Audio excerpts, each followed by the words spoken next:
was the MAAC Player of the Week repeatedly this year. First team all-conference. Misfire by McCroskey. Fisher gives to Lewis, and he misses the long three. Benjamin able to keep control. Well, those are the type of quick shots that the Purple Eagles are going to try and find. McCroskey's pass intended for Stilfen, but it goes out of bounds. But you've already seen the first couple possessions what Louis McCroskey can do. Stretch out the defense, even though he missed that three. Put it to the floor, picked up a foul. He's a tough guy to guard because he can do a bunch of different things. Yeah, he's a 6'5", 208-pound, fifth-year senior out of the Bronx. Former star at St. Raymond's High School. He spent 3 years at Syracuse, then transferred, and has had a very good senior year, averaging over 12 points and 5 rebounds per game. Fisher with the putback. That's his first field goal. Well, getting a second chance opportunity. You see his upper body strength. He is just so different than anybody else you're going to see. Combination 2-guard and 4-man. There's McCroskey. Again getting a good look, but couldn't get the roll. And he doesn't get enough credit for how he rebounds the basketball. Fisher averaging over 9 rebounds, third best in the MAAC.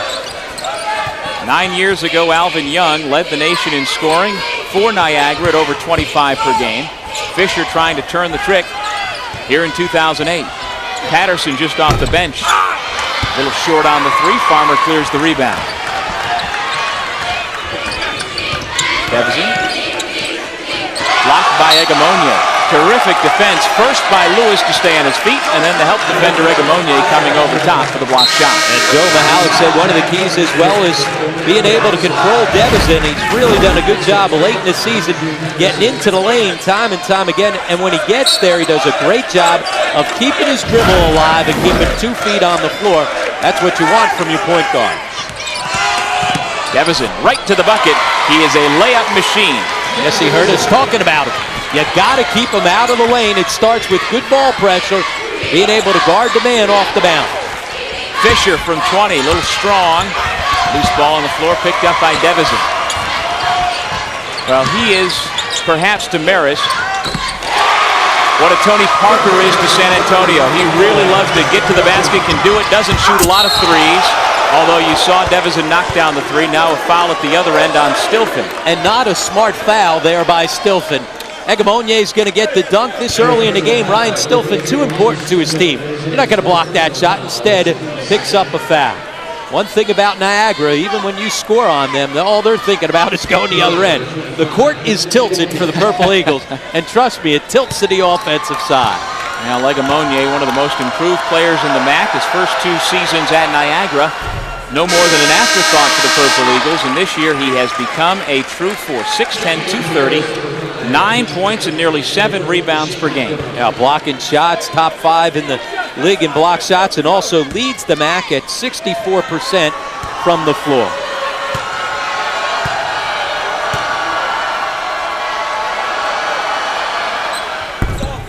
One for 2 from the stripe. Shea McNamara just into the game for the Red Foxes. Grabs the miss. Also, Jay Gavin, the co-rookie of the year, has come into the ball game for the first time as well. And he's come in quickly. A lot of times we've seen him come into the game at the first media timeout.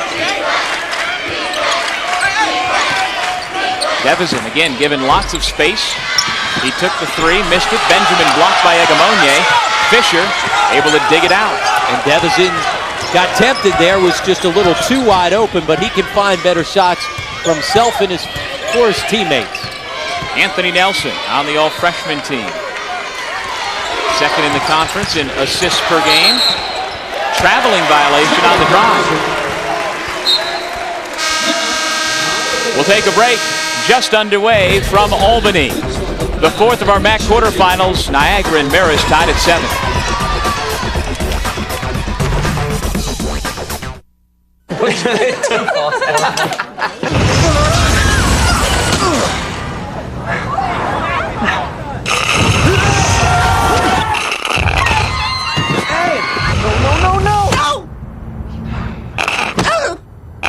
Every sip gets you closer. It's Justin Timberlake MP3s.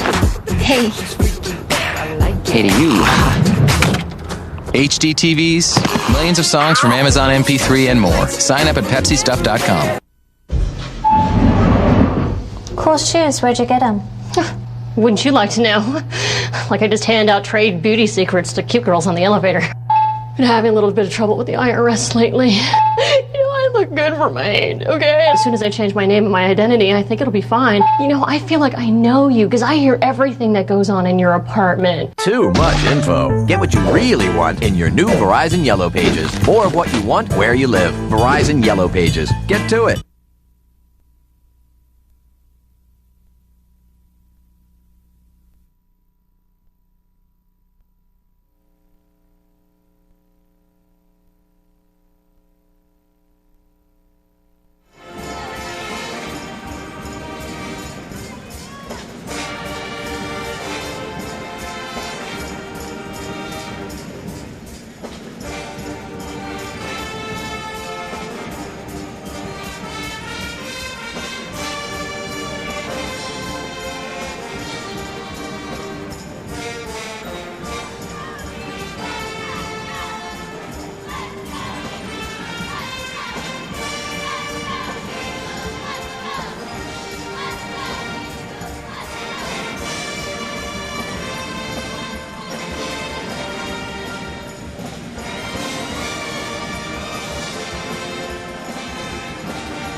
The Red Foxes and Purple Eagles tied at 7.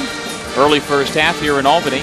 Tomorrow here in Albany at the Times Union Center, those fans who are here for the Women's Championship game, which tips off at 11 o'clock, will have a big treat. One of the stars of High School Musical will be here. Drew Seeley, the voice of Troy, will sing the national anthem, then have a mini concert at halftime, and he will also conduct an autograph session during the second half of that Women's Championship game. If you'd like to be a part of it, you can buy tickets by calling 1-800-30-EVENT or go on to MAACsports.com for more information. Doug Sherman, Rob Kennedy with you. Glad you could stay with us here on this late Saturday night at the Times Union Center. Niagara tried to catch him off guard there, coming out with some full court pressure off the timeout. McCroskey guarded by Hodge with 15 to shoot. McCroskey lost the dribble for a moment, gets it back out to Gavin. Dropped it off McNamara, and we've got a whistle and a traveling violation. Called the travel on Gavin before the pass to McNamara.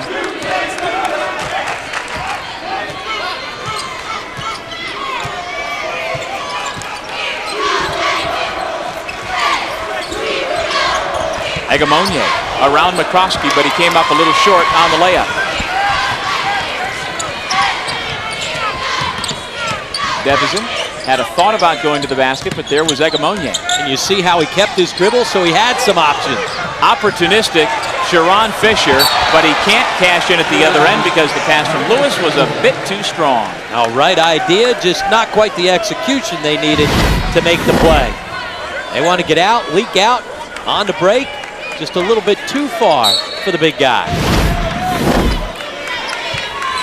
Well, Sharon Fisher may be big and thick, 6'3", 230, but he is quick. Great hands, great feet, and you saw it there on the steal from McNamara. He anticipated that Shea would let his guard down, and lightning quick, he stepped in and knocked it away.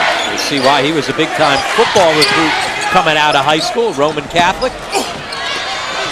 Division I recruiters offered scholarships all over the place, Virginia, Penn State, etc., but he wanted to get away from football and just play hoops, and that he has done the last few years at Niagara University. And done it well. Nelson off the mark with the three.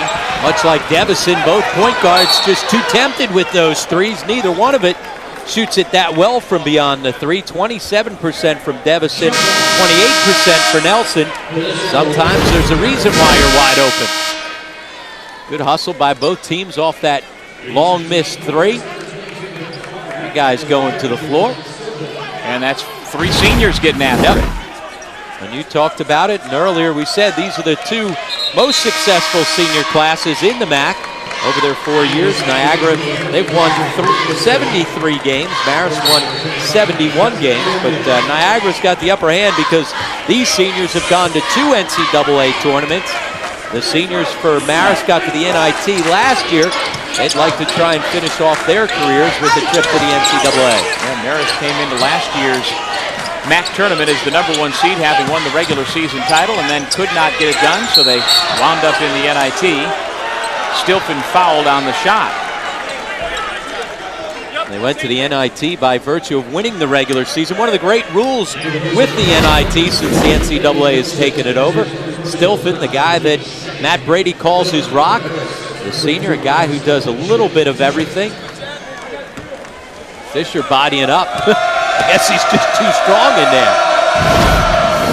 Nelson with his first foul. Stilfen, one of the few holdovers from Dave McGarrity's regime as the head coach at Marist. He's a fifth-year senior who sat out for a red shirt. And so it has been Matt Brady who has relished the opportunity to have Stilfen, who was recruited by the previous coaching staff. That's one of the great things that Matt did when he came in and took over the program. Didn't worry about my guys and Dave's guys, and certainly a lot of the guys that Dave left were pretty good. Certainly led by MAAC Player of the Year last year, and Jared Jordan, as well as Will Winnington. Yeah, Jordan wound up being a second-round draft pick in the NBA, now making his living playing professionally abroad. Long rebound off the Farmer miss. Lewis trying to make him pay with a foul line jumper, and he does. Now the defense backs up, and he takes what the defense gives him. Little foul line jumper. That's the pace that Niagara wants to play at.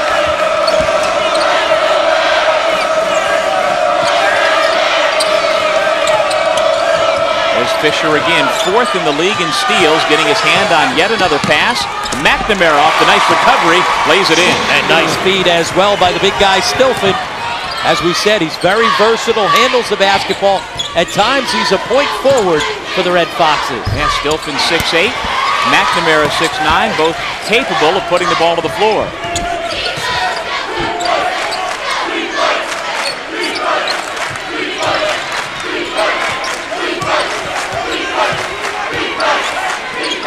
Marist down 2 with the ball, nearly 8 minutes gone. Gavin with his first field goal attempted, rims out. Stilfen, nice job holding off Patterson, and he goes right back at him with a chance for a three-point play. Well, his toughness, one of the keys for this team, especially against the physical inside play of Niagara. As we said, the team that's won the battle on the boards has won each of their 2 matchups during the regular season, and their win in Poughkeepsie. Red Foxes dominated the glass, out-rebounded the Purple Eagles by 15. That and all those missed threes were the reasons why they were able to win comfortably at home.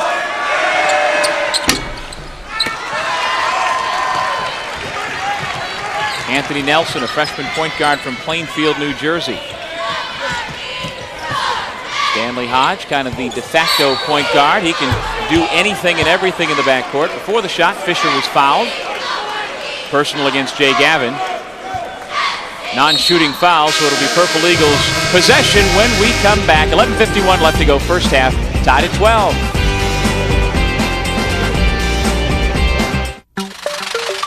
There'll come a day when you'll wonder. You'll think back to how you used to listen. Before you heard your music, your sports, your talk, all from the same place. And you'll wonder how you ever got along without it. Sirius. Everything else falls short. Over 130 channels. Only one place to get it all. Sirius Satellite Radio. This is Siena, a college that builds competence and character, where you're part of a team, a place of academic rigor that builds leaders, offering opportunity and values that prepare you for change, leadership, and life. The tradition, the community of Siena, educating for success, one student at a time.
Back in Albany, Marist and Niagara tied 12 apiece.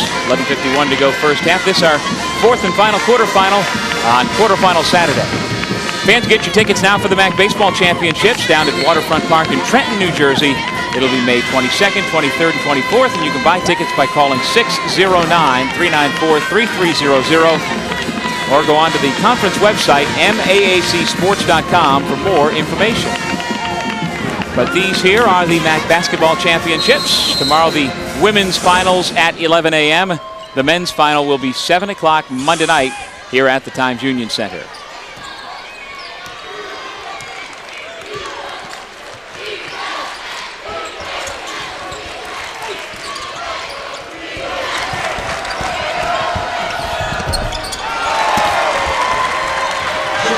Welcome back to the Times Union Center. For those of you joining us on the MSG Network, we're watching the fourth quarterfinal of our MAAC quarters between Marist and Niagara. This is Doug Sherman along with Ron Kennedy. We have seen plenty of drama already here today. Ryder, the co-champs in the regular season, nearly knocked out by the number 10 seed from Canisius. And if the start to this ball game is any indication, the Red Foxes and the Purple Eagles are apt to go right down to the wire. Well, as we mentioned, this is a very good matchup. They split the regular season meeting, and it's a matchup that you could very well have seen in the semifinals or even in the championship, the way these two teams have played at times throughout the season. Egamonye sets the screen for Lewis. Can't get it to fall. Farmer the rebound. And you got to be careful playing behind that high ball screen against Lewis. Gavin trying for the lead, can't do it. Egamonye again playing big, up above the rim for the rebound, secures it and hands it off to Nelson. Here's Fisher, right around Benjamin, lost it on the way up, looked like Farmer got a piece. And he usually gets that whistle. Devison, drop it off Stilfen, give it to Benjamin, and now the Red Foxes bring it out. Farmer from 17, Egamonye another rebound. And he is clearing space once he comes up with the basketball. Hodge, right on Farmer, missed it. Fisher comes down with it, goes back up and lays it in. The nation's leading scorer now with 8 points to lead the Purple Eagles.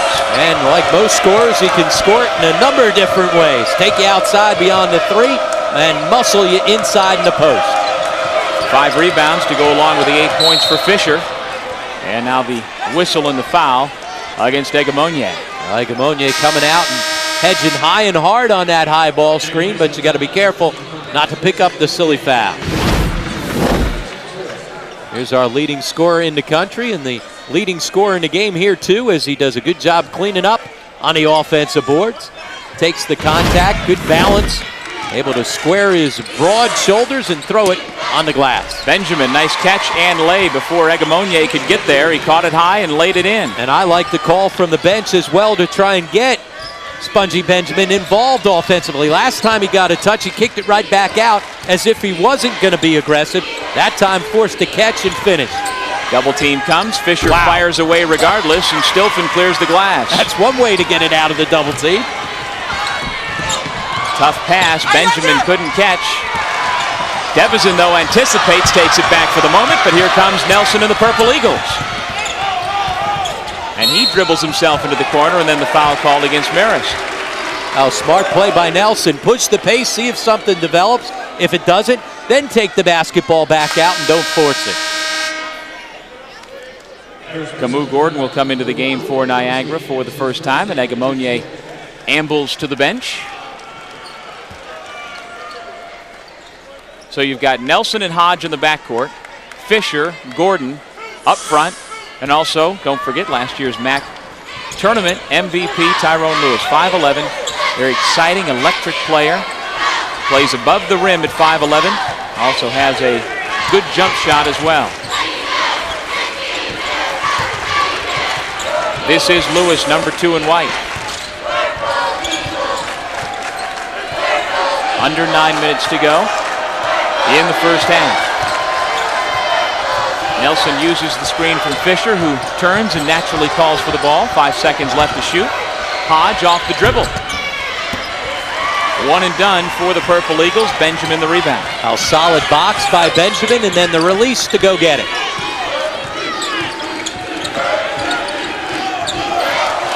Lewis went down as though there were contact on the elbow from Farmer. With the naked eye, I didn't see the contact, but certainly by the way Lewis reacted, you would think there was contact. No call. Farmer wound up knocking down the shot. Farmer on the inside pivot keeps his elbows up and looks like he got a piece of Lewis. We take a look right here. Catch, he steps through, you get the basketball up, and he certainly did get a piece of him. Very clearly did. And then Farmer, a guy that's been playing with a ton of confidence over the last 2 games. 16 points, a season high 2 games ago, and then he bettered it with a career high 20 last time out against Loyola. Takes advantage of the wide open look from 3. So in our last quarterfinal, we saw Ryan Thompson from the Ryder Bronx go to the bench after taking an inadvertent elbow to the chin. And now Lewis, with some blood, takes the jersey off, and he will receive some treatment. Well, certainly there was contact. Inadvertent right there, but boy, that's a tough one. No harm, no foul. A lot of harm right there, because what happens is he's got to go to the ground, can't guard Farmer, so Farmer gets himself a wide open 3. Joe Mihalik was working Paul Fay on the sideline. Fay wasn't the guy on top of the play. It was Jeff Smith who didn't blow the whistle. And Joe Mihalik certainly let Fay know about it. And so at the moment, some dental work being done on Lewis. They are checking out his mouth. This is the 5th leading scorer in the league at 16 per game. They can't afford to be without him for long. Sharon Fisher will pick up the slack if he can. He certainly will. He's a guy that can score. First time in the win, he had 27 points. In the loss, though, Marist did a good job on him. He had 17, but he was just 4 of 21 from the field to get those 17. He's going to score it. The key is to force him to take a lot of attempts. Dewan Goodwin is coming to the ball game for Marist. A very deep backcourt for the Red Foxes. Hard foul given by the Purple Eagles.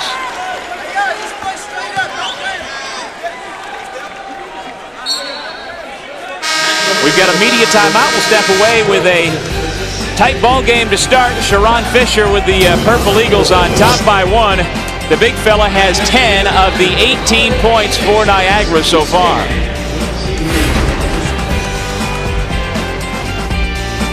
Today I plan on working my phone without worrying about my bill.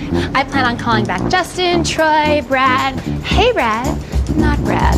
I plan on telling my brother what I really think about his girlfriend and telling everybody everything I've been holding back. This is gonna be fun.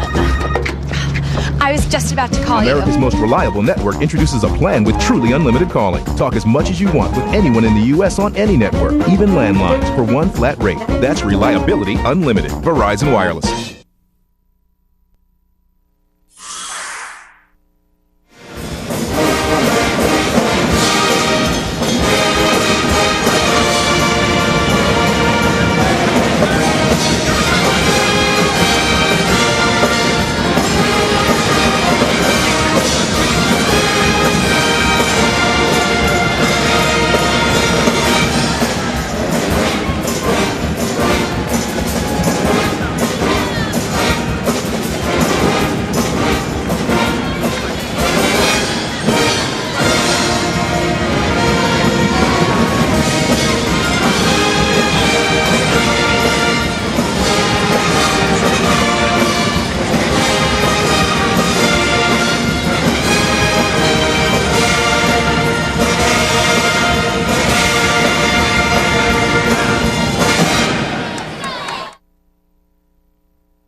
The Citizens Bank MAAC Championships are brought to you by Pepsi. Your world, your Pepsi.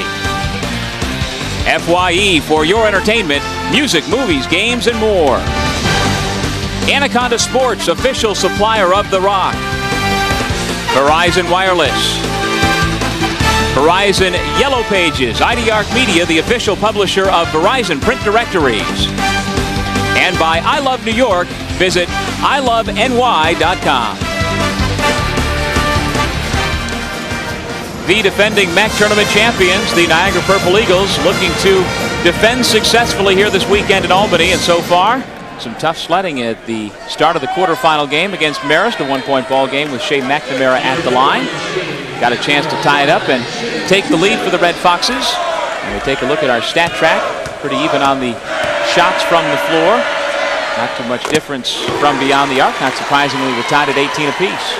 Yeah, both teams doing a good job getting out and defending. Both these teams known more for their offense, but it's been tough sledding offensively because of some solid defense from both. McNamara, one of the 3 captains on the Red Foxes roster this year, along with Ryan Stilfen and Ben Farmer, the 3 seniors sharing that leadership role. McNamara's 2 foul shots and put Marist back on top by a point. Fisher immediately to the basket, draws a triple team, and a jump ball is called. Nice job by each of the 3 defenders just to stand straight up. And hold your ground. That's what you've got to do against Fisher. Remember, he's just 6'3", so if you hold your ground and you've got some size in the post, it can bother him. His counter then is to take you out onto the perimeter, and that's why he's so hard to guard. He'll take guards into the post, take bigs out onto the perimeter. Good to see Tyrone Lewis back on the floor after going down with the injury to the mouth.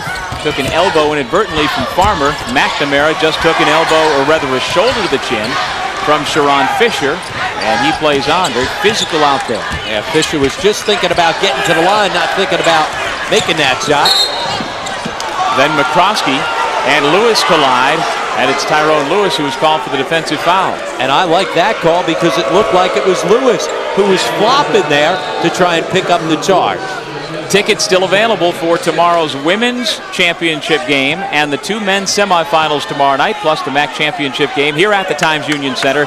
It's all part of the 2008 Citizens Bank MAAC Basketball Championships. To buy tickets, call 1-800-30-EVENT or go to MAACsports.com. McCroskey and Goodwin out there with McNamara, Benjamin, and Farmer.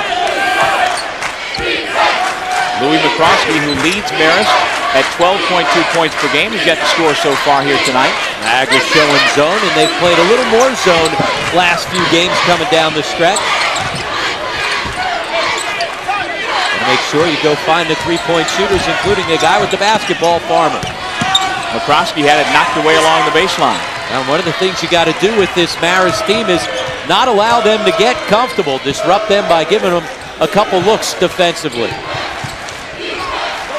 Stanley Hodge, a senior from Washington, D.C., went from role player to primary part for Niagara this year as a senior.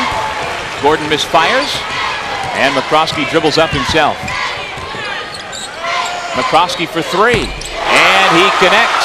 And you can see why Matt Brady's so excited to get him back for the last weekend. He said that was one of the keys.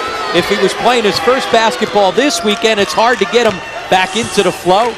But by playing last weekend, not only do you get a couple of wins and get everybody happy and feeling good, but you also get them on the practice floor heading into this weekend. McNamara blocks Fisher's first attempt, but Sharon just keeps coming. He's got a dozen. Well, as we talked about, he was a big high school football player, but he's not going to be the next Antonio Gates because he's not got that passion for football. He chose Niagara in part because they don't have a football team and didn't want to be re-recruited every day on campus. And he's doing a little bit of everything. He's playing with really good energy on the defensive end, that time coming from nowhere to come up with the block. Got great hands and great feet. And when the ball's near him, nobody's getting it. That's not to say NFL scouts wouldn't pay attention to him. If you remember last year's top performer for Siena, power forward Michael Haddix had multiple tryouts with NFL teams this past summer. His dad played in the NFL, and he's got a similar type skill set, big body, good hands, good feet. They tried him out as a tight end.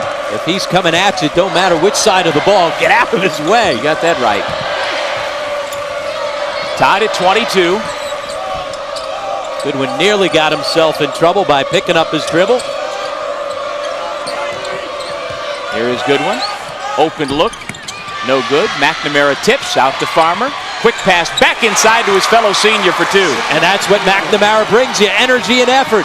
A tip to keep the basketball alive, and then he's rewarded with the easy shot in the post. Back and forth we go. Marist back on top. Lewis gives the Purple Eagles the lead once again at 25-24.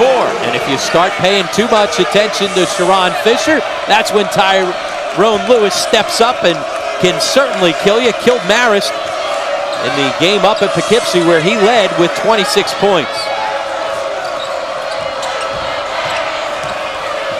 Just over 4 minutes left first half. McNamara way off the mark. And that's not what he gives him. Go back to your strengths. Energy, effort, tips, not threes.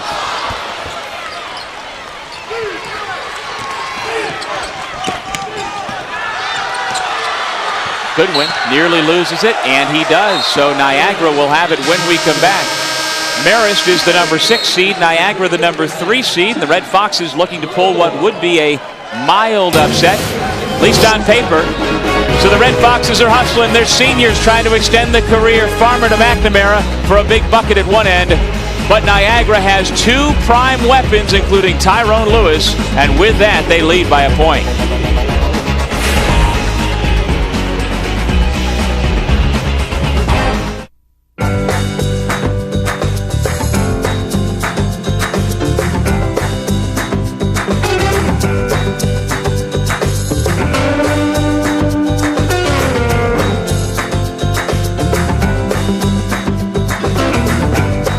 St. Peter's College, success is a team effort.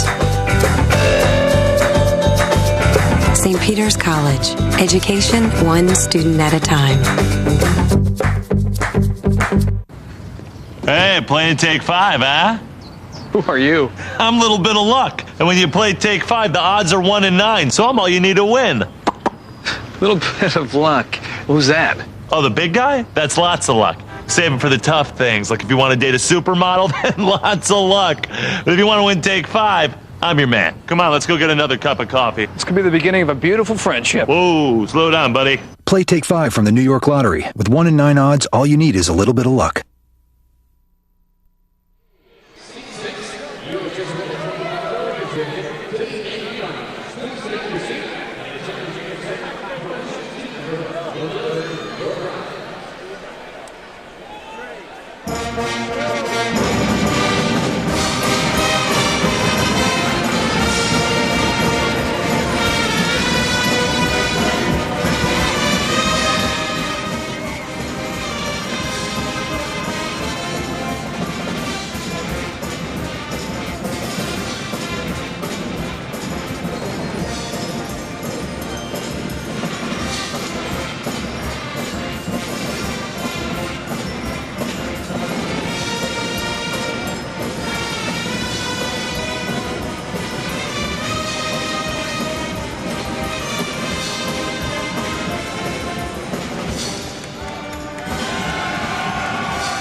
In spite of the nasty weather across central and western New York State, fans from Niagara University made the trip here to eastern New York in the capital region to hope their Purple Eagles move from the quarters into the semis. But Marist making it tough right now, Rob. Well, certainly difficult. Now, I'm told our guy who was dressed up there had a Doug Sherman for President t-shirt, although we didn't see it. Clearly delirious. Fans down in New Rochelle last weekend with those signs, and while I readily acknowledge enjoying that sign, I had nothing to do with it, and I also understand I was just used to get FaceTime on camera, but that's okay. And who was delirious? The guy dressed as the ape or the guy with the half-empty glass there shaking it around?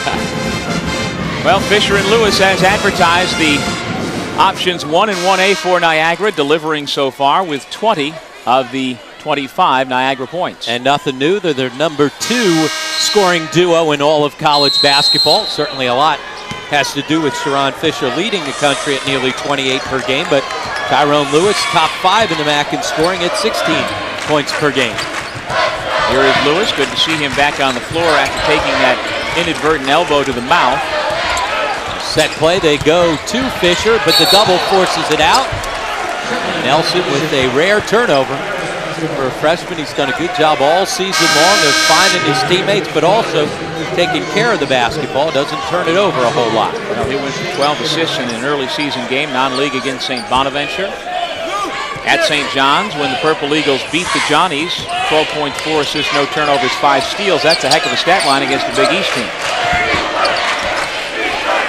Devizin, Stilfen, McCroskey, Benjamin, and Farmer on the floor. Devizin again allowed to take the three by the Niagara defensive scheme, and he misfires. Too tempting. That's a scouting report where they're going to slide behind that ball screen, invite him to take that three. Fisher gives to Patterson, who was blocked. Agamonye, though, there in the right place at the right time, but couldn't connect, and so here come the Red Foxes. Spongy Benjamin up and down. That's where he's got to be aggressive. We've seen him pass up a couple of shots, catch, elevate, and dunk. He's an X factor for this Marist team. Good feed. See, though, lack of confidence going right up with it. Instead, turned it over. And that was Anthony Nelson, the point guard, that was going to come. He can't block your shot. It's a little bit different if it's Agamonye coming on your back. Be aggressive and finish. And Benjamin at 6'8", we have seen he has the ability to finish in traffic, to slam on people. He has had big games and big moments throughout the year. Speaking of big games and big moments, Tyrone Lewis plays some of his best basketball in big games, witnessed by his MVP performance last year in the MAAC tournament. And he now into double figures as well with those 10 points. Whistling a foul against Agamonye as he and Spongy Benjamin were doing battle on the low post. And if you're a Marist fan, that's a good sign. Spongy being aggressive after not being aggressive last possession on the break. When he plays well, Marist tough to beat. Played well in the season finale against Loyola, double-double, 17 points and 13 rebounds. When he plays like that, Matt Brady said he's our X factor. He does that, then all of a sudden it's another dimension and we're tough to beat.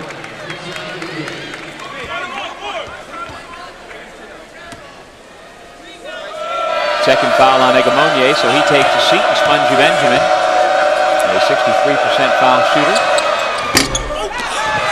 Fisher the rebound. That's another part of Sharon Fisher's game. I mean, he is a true stat stuffer, not just a scorer. He does everything well. Stat stuffer and space eater. When he's got inside rebounding position, you're not coming over top of him. He's already got 8 rebounds, Rob, along with his 12 points. So Sharon Fisher could have a double-double by the break.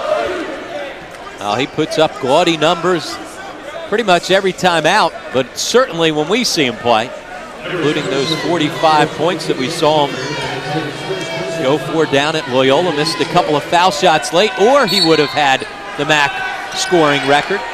You know, he once scored 75 points in a junior high school game. Yeah, I love that stat. One of those articles that tells you he's got a scorer's mentality. Most young kids would be afraid to score 75 points. They'd feel bad scoring against their buddies. Not Sharon. Nope. And his teammates do not begrudge him that success. And that's a key thing, always has been a key thing for Joe Mahalik. Guys know their roles, and everybody plays to their role. That's the way it was with Alvin Young 9 years ago. That's the way it's been in the Joe Mahalik system. He has always had prolific scores, and it has always worked out. McCroskey misses the bank shot. Fisher with his 9th rebound.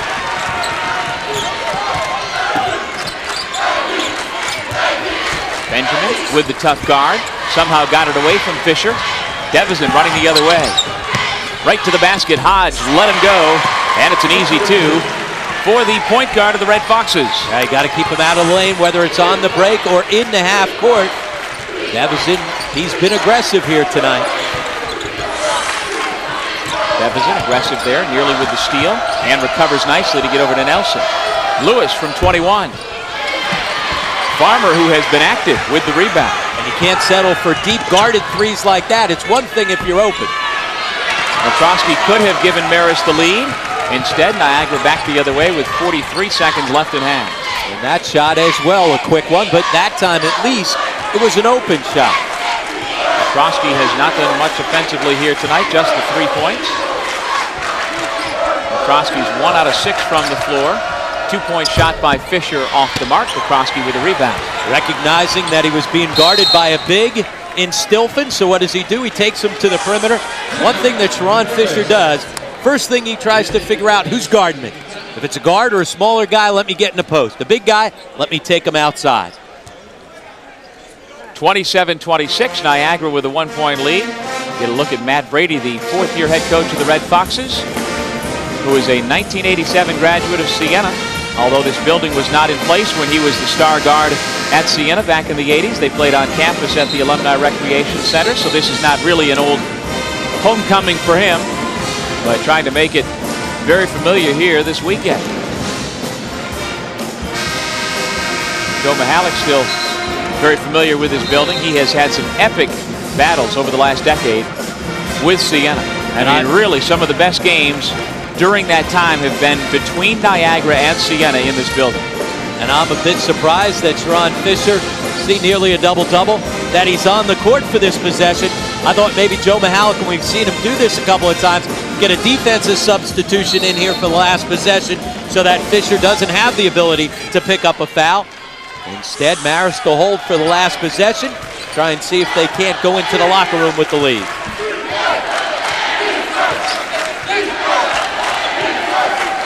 10 seconds to go in the half.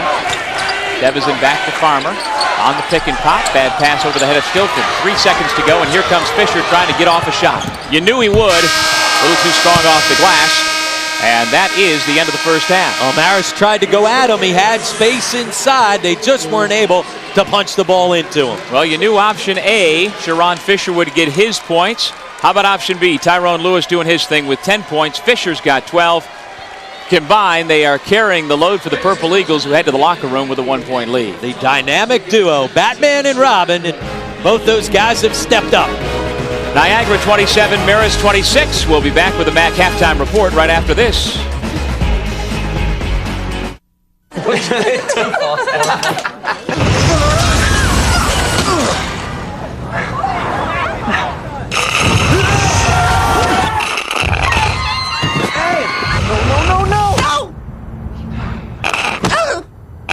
Every sip gets you closer. It's Justin Timberlake MP3s. Hey. Hey to you. HD TVs, millions of songs from Amazon MP3 and more. Sign up at PepsiStuff.com.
Back in Albany at the half, Niagara 27, Marist 26. The winner of this moves on to the semifinal round tomorrow night to take on the co-regular season champs, the Rider Bronx. And welcome back, everybody, to the Times Union Center. Doug Sherman, Rob Kennedy with you. Tight ball game, not nearly as fast-paced as we thought it might have been with Niagara involved, but competitive and really neither team getting the upper hand. Oh, we said before the game it would be competitive. They split the regular season matchups, and these are two teams that at times were in first place for extended periods throughout the regular season, so not surprising it's close, but it hasn't had great pace. Meanwhile, for Niagara, as we've shown you, both Fisher and Lewis doing their thing. They've combined for 22 points. That's pretty much what you'd expect. Yeah, Batman and Robin, both those guys can really score the basketball, and they're not afraid to go find some pretty good shots. Stanley Hodge was fairly quiet, and Louis McCroskey, I think we maybe overhyped him a little bit before we got going because he did not play well, and certainly not what I think Matt Brady was hoping from McCroskey. But still, based on what we saw in the final weekend of the regular season, McCroskey's return correlated with winning basketball, him scoring points. Without him, at one point in the middle of February, Marist had lost 6 of 7. McCroskey comes back. They win 2 games impressively. So I don't know if we can overstate it, but certainly other people have to do other things if Louis not hitting his shot. And again, his presence, though, opens things up for other guys. Farmer got a couple open looks because of guys having to guard McCroskey. And Jay Gavin very quiet in that first half as well. He was a non-factor offensively. Yeah, Gavin scoreless, McCroskey with just 3, so the 2 leading scorers for Marist combining for 3 points. And the other thing, Doug, it's tough for both these teams. Back in the hotel, hanging around, playing at 10 o'clock. You're anxious to get going all day long, and by the time you finally get here, sometimes you've got a little bit too much energy in the first few minutes of the ball games, and because of that, you get some turnovers and missed shots. I think we saw a little bit of that in the first half as well. Okay, we'll take a break and come back here at the Times Union Center in downtown Albany, the capital of New York. Marist trailing Niagara by a point.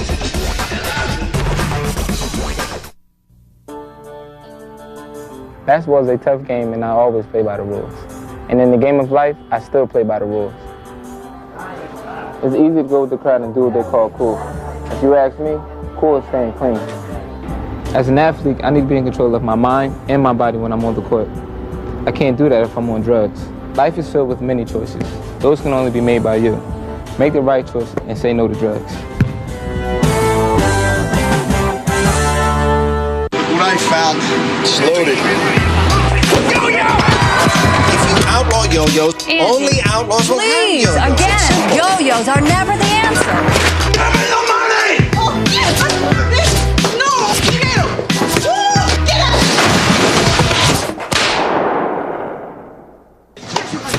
You think that's surprising? Get this. Diet Dew has all the intensity of regular Dew We're tangled up! with none of the calories.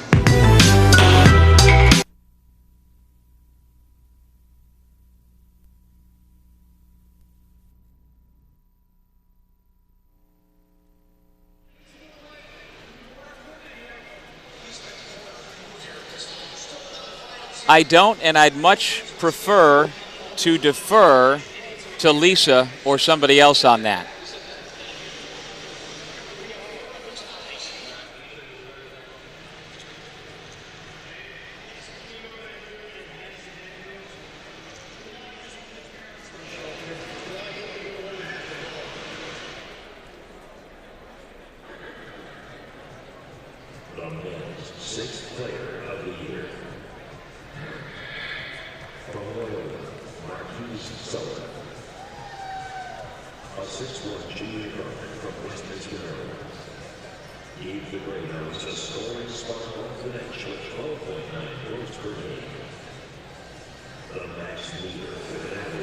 The Purple Eagles with a 1-point lead over the Red Foxes at the intermission here in our 4th and final quarterfinal at the Times Union Center. Earlier this week, they announced all of the 2008 MAAC Award winners, and let's catch up to speed on that. The men's co-rookies of the year. From Loyola College, Brian Rudolph. And from Marist College, Jay Gavin. A 5'11" guard from New Bedford, Massachusetts, Rudolph was a top performer for the Greyhounds, averaging 7.1 points and 4.3 assists per game. Scored double digits 10 times and was a MAAC Rookie of the Week winner 6 times. Gavin, a 6'1" guard from Seat Pleasant, Maryland, scored an average of 12.1 points a game and shot 39.9% from the field. Had 20 double-digit scoring performances and was a 5-time MAAC Rookie of the Week honoree. The men's co-rookies of the year. Brian Rudolph, Loyola Rock, men's coach of the year. From Rider University, Tommy Dempsey. In his second full year as head coach, Dempsey began the season as the youngest active head coach in Division I with 100 college coaching victories. Led the Bronx to a share of the regular season title with 13 wins. Won 11 home games this season, the most in 12 years. Has Rider ranked 24th among mid-major schools and beat every team in the MAAC this season. The Rock Men's Coach of the Year, Tommy Dempsey. Ryder.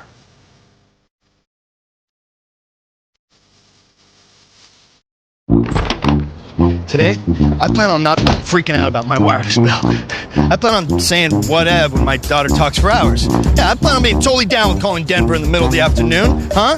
Hollering at my boys, kicking it with three-way calling. I plan on grabbing my celly and getting my... Dad! Oh, sorry. Okay. America's most reliable network introduces a plan with truly unlimited calling. Talk as much as you want with anyone in the U.S. on any network, even landlines, for one flat rate. That's reliability unlimited. Verizon Wireless. You want big? You want really big? You want Warren Miller. Check out the latest DVDs from Warren Miller Entertainment. Their 2006 smash hit, Off the Grid. And No Boundaries, a new 4-DVD box set featuring the 3 most recent films. And All Access, a behind-the-scenes look at the making of the company's first HD release. Available online and in stores now. It wouldn't be winter without Warren Miller Entertainment.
Manhattan in our second quarterfinal game.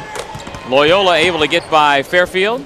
Ryder survives Canisius, and who will survive this final quarterfinal? Marist and Niagara playing a tight first half. It's 27-26. Niagara with the lead. Back with the second half right after this.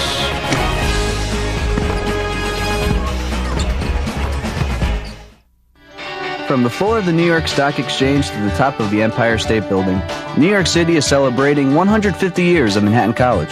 It's a college in the city, a college in the country. It's big. It's small. It's modern. Traditional. It's Frisbee on the quad. It's big-time basketball at the Garden. Manhattan College. It's the best of all worlds. No wonder New York City loves Manhattan. Come join the celebration of 150 years of Manhattan College. Dwarves, elves, warlocks, anything from Middle Earth would make a good roommate. Hey, does anyone know where I can get a slice? Let's do this. Pizza?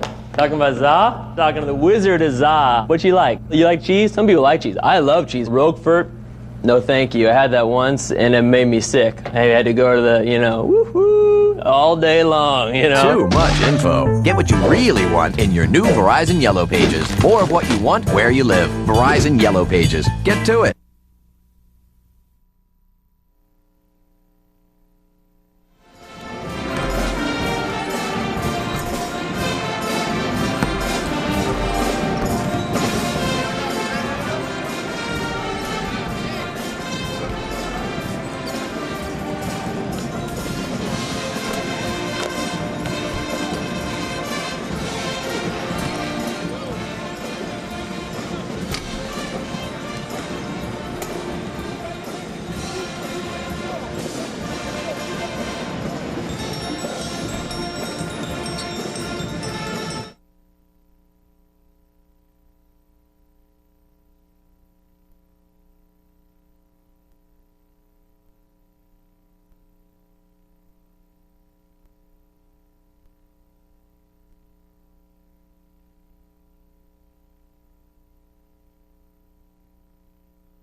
Back at the Times Union Center in Albany, the Marist Red Foxes pep band, the biggest and most exciting in the MAAC. There's no doubt about that. We're well past 11 p.m. and they just keep cranking out the tunes. Let's take a look at the first half highlights. The easy thing to do would be to show you the nation's leading scorer, Sharon Fisher, but we're contrarian. Let's go with Tyrone Lewis. Yeah, we've seen enough of Batman. Here's Robin. Pretty good Robin impersonation right there, as once again Lewis, a guy that can make big plays. And then Devison getting himself into the lane. He's one of their X factors, their point guard. When he can get into the lane or out on the break, pulling up on the fast break right there, that's when Marist is playing good basketball. Take a look at the halftime statistics brought to you by FYE. Now, neither team really shot the ball very well. Niagara settling for a couple too many threes, just 2 of 10 from beyond the line. And not surprising, Niagara, they never get much off the bench. 0 points for them. Marist just 6 points off the bench. That's a big stat because Jay Gavin was 0 for 3 from the field off the bench. They usually get production from him. He and Louis McCroskey dug a combined 1 for 9. One of the reasons why they trail, despite the fact that they kept Fisher off the foul line and that they also did a good job of limiting the leak-outs by Niagara. Devison, Stilfen, McCroskey, Benjamin, and Farmer, the same starting 5 for the Red Foxes. And we begin the second half like we did the first half. Devison being allowed to shoot the open 3. Farmer's the guy, if you're Marist, who you want shooting that shot. Again, Devison's been so wide open, you want him to be aggressive. Stilfen blocks the shot. Marist with the 2-point lead, and here comes Stilfen and Devison. But that's that fine line. There's sometimes a reason why you're wide open. Louis McCroskey ran out of real estate, stepped on the sideline. An unforced error and mental mistake. For Niagara, Nelson, Fisher, Egamonye, Hodge, and Lewis. And with that short bench, no surprise that Joe Mihalik continues to send the same crew out there. And it's worked well enough to win 18 games this year, so why not? He went 8 deep in the first half, got spot minutes. That's all he gets from his bench. Stilfen and McCroskey had Fisher bottled up. Sharon went up, and there's a foul call. He puts pressure on the officials because when he gets the ball in the post, one thing's for sure, it's going up. Leans in, bulls his way. He forces the officials to make a call. Stilfen whistled for his second, and Fisher back to the line. As you said, he goes to the line so frequently. It's just he and Tyler Hansbrough, the North Carolina Tar Heels, 1-2 on both free throws made and free throws attempted. And speaking of the Tar Heels, by the way, they did beat Duke tonight at Cameron Indoor, 76-68. That'll go a long way to securing a #1 seed in the upcoming NCAA tournament. Remember, those two teams may very well meet in the ACC final before then. McCroskey pulls up, nice under control move, and uses the window for his second field goal. And that's the key, under control, not forcing it, got himself deep into the lane, and then used his size. You forget, he's got good size at 6'5". Egamonye didn't have anyone within 10 feet of him, and he never even considered going toward the basket. Nelson, in that same spot, hits the 3. Well, there's the double down into the post on Fisher quickly, and Sharon Fisher, he's a good passer out of those double teams. He sees him so much.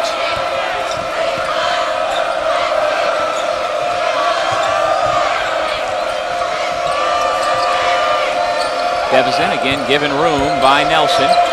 Well, they want to keep him out of the lane, clog lanes. They'll allow him to try and beat him from the perimeter. There's the up fake in the drive, and that's what he's comfortable doing. He will kill you all night long off the bounce. And that's why you play off him, to not allow him to get himself into the lane. Want to try and have him force those threes. Marist back on top by a point off the Devison layup. Fisher double team. McCroskey took it away from him.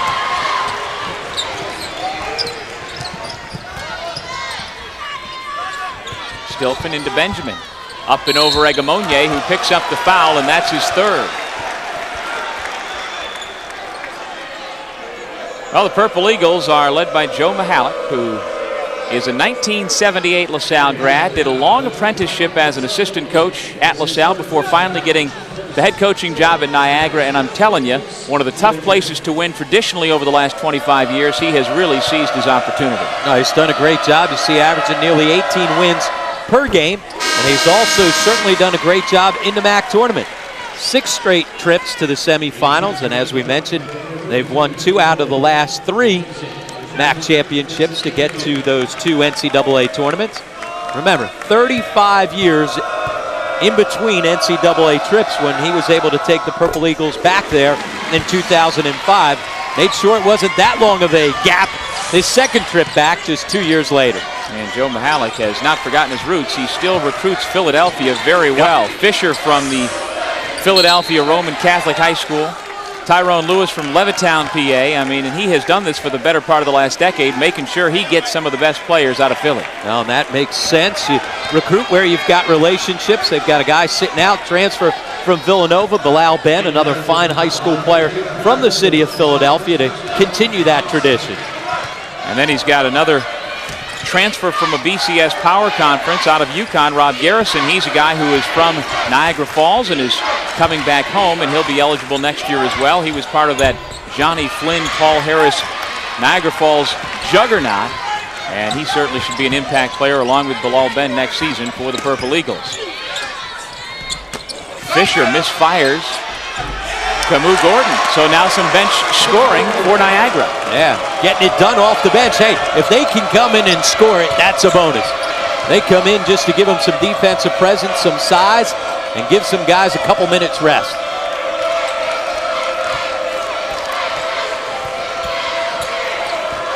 McCroskey trying for a 4-point lead, can't do it. Stilfen had it for a moment, but then taken away. Nelson with the dribble. Nelson, little hesitation to the right baseline, and still with the dribble. Hodge catch and shoot from 21. Oh, that's a tough one too, because McCroskey was hanging around right in his face. Rob, that's our 10th lead change as Niagara goes back on top, 37-35. Well, we said it would be a good one. Sometimes we don't get them right. Didn't think the last one was going to be a good one. It turned out to be a great one.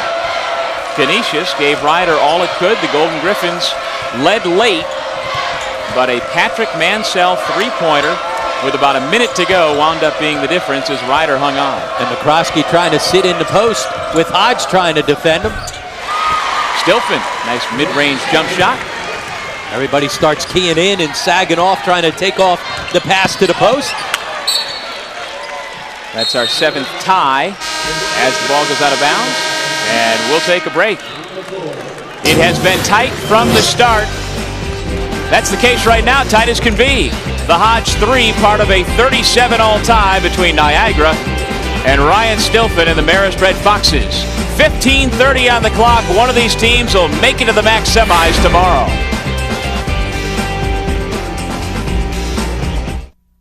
Anaconda Sports, your sports authority, proudly supporting local high school athletes throughout the region. We want to thank all the teams and coaches that have made Anaconda the #1 dealer in the Northeast. Football, baseball, basketball, soccer, whatever your sport, Anaconda has what you're looking for. From the latest gear and team uniforms to logo shirts and hats for your company. Make Anaconda your connection. Hey, if you want to go for sports equipment, go to Anaconda Sports. It's awesome, baby! On the shores of the Hudson River and on the forefront of technology is where you'll find Marist College. For more than 60 years, Marist professors, students, and alumni have been making an impact beyond the classroom, shaping the future and respecting the past. Through our partnerships, internships, and initiatives with some of the nation's leading companies, Marist College prepares students for a full and successful life filled with opportunity. And it all begins here at Marist College.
back in Albany, 37 apiece, early second half, in our fourth and final MAAC quarterfinal. And hey, high school musical fans, come join us tomorrow at the Citizens Bank MAAC Basketball Championships.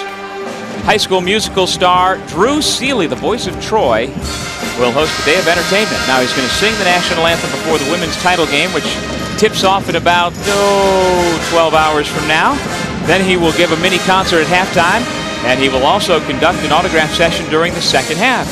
You can buy tickets by calling 1-800-30-EVENT or go to MAACsports.com for more information. Devizin, McNamara, Benjamin, Farmer, and Jay Gavin into the ball game for the first time here in the second half. Gavin yet to score, nearly turns it over, gets it back to Farmer. His floater is well short, long rebound Devizin. Kind of an ugly set right there for the Red Foxes. Fortunate to get it back, Rob. On the start of that last possession was putting the ball into Spongy Benjamin's hands, and a lot of times coming out of timeouts or a break, Matt Brady will try to force feed it to Spongy Benjamin. At times he doesn't go find enough shots for himself. Wants him to be aggressive in the post. Benjamin with 4 points and 6 rebounds so far tonight, 5 minutes into the second half. Off the baseline, out of bounds. Niagara settling into the zone. You got to make sure you find Farmer and Gavin. Long rebound. McNamara able to track it down, but he rightly was not given the timeout. Yep. That's the new rule this year. McNamara doesn't seem to understand that, but the officials certainly did, that unless you have control of the ball inbounds, you are not going to be granted that timeout anymore. Hodge misses the long three and then compounds it by pushing the Red Fox, Ben Farmer, out of bounds.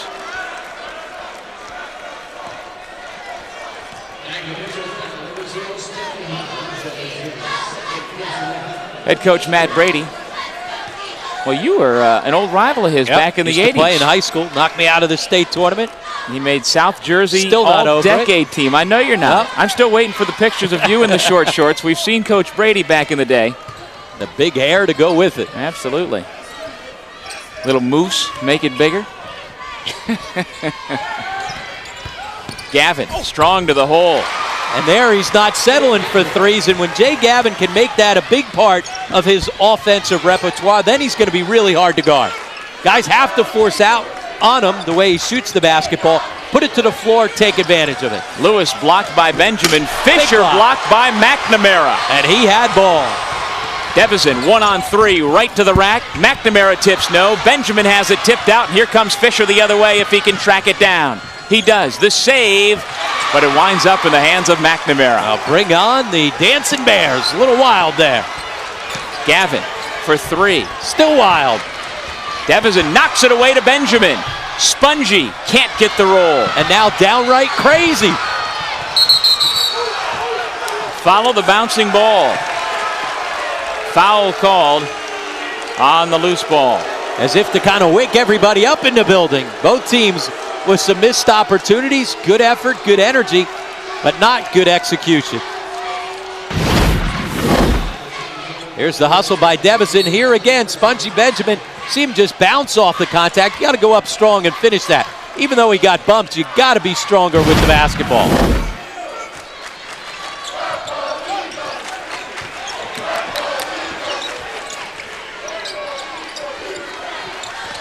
Lewis, line drive three, no. Into the cheerleaders goes Ben Farmer. Let's see if he gets a phone number out of that.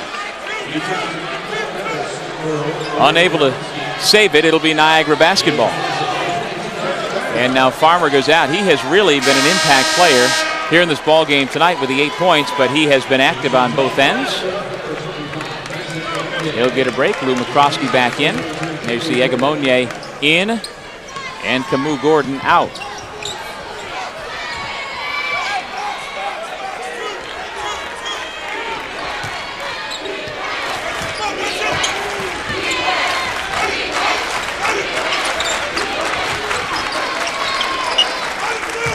Nothing developing off that set play. Egamonye spins into the fence. There's Sharon Fisher just hanging around, getting two easy ones. Well, doesn't have to come off the offensive set. go make a play. That time, Fisher once again aggressive on the offensive board. There you see, 16 points, 12 boards. Another double-double for the 6'3", 230-pound senior out of Pennsauken, New Jersey.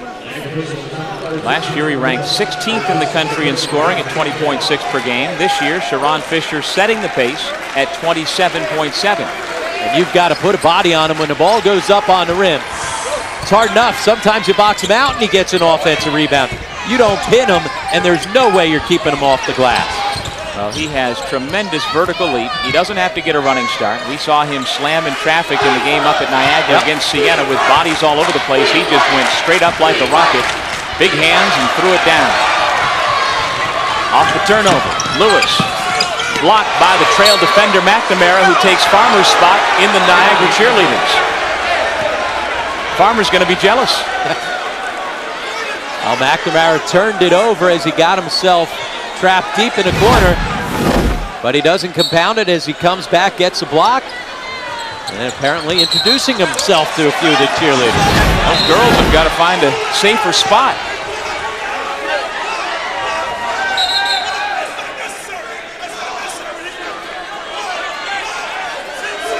McNamara, Devison, McCroskey, Benjamin, and Jay Gavin on the floor for Marist. Ryder awaits the winner of this one in tomorrow night's second semifinal.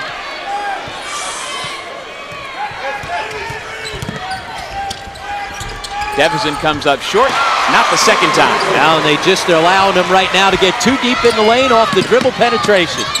Quickly back the other way. Lewis sees it rim out. Bodies go flying again, and we have a timeout. 11:55 remaining in the second half. Joe Mihalik's Purple Eagles in a dogfight in the MAAC quarterfinals.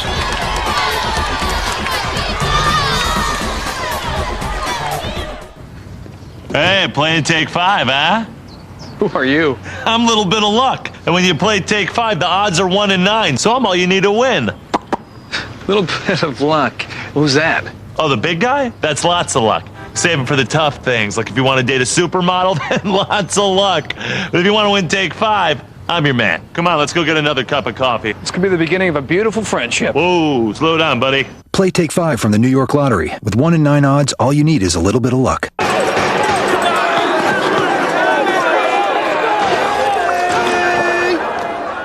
Your mama's so ugly she threw a boomerang and it never came back. Your mama's so ugly the plastic surgeon sued her. Your mama's so ugly they renamed Halloween Yo Mama Ween. Your mama's so ugly she made a mime scream. Ni mama hao shou yang chong ya ke lei.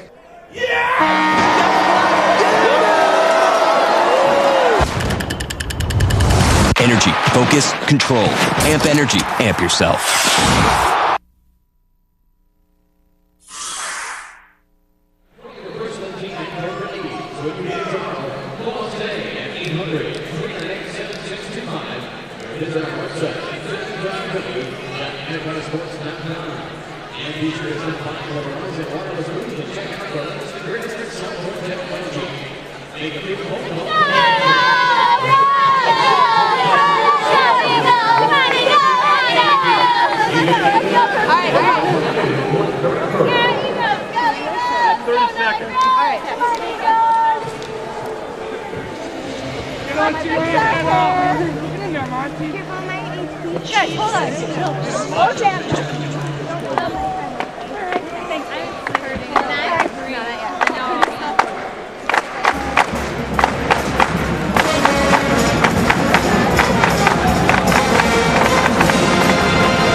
There's a good look at the young ladies who could use some combat pay, the way the Purple Eagles cheerleaders have been attacked by the Marist ball players. Farmer and McNamara consecutively going flying into the cheerleading section. They're no worse for the wear.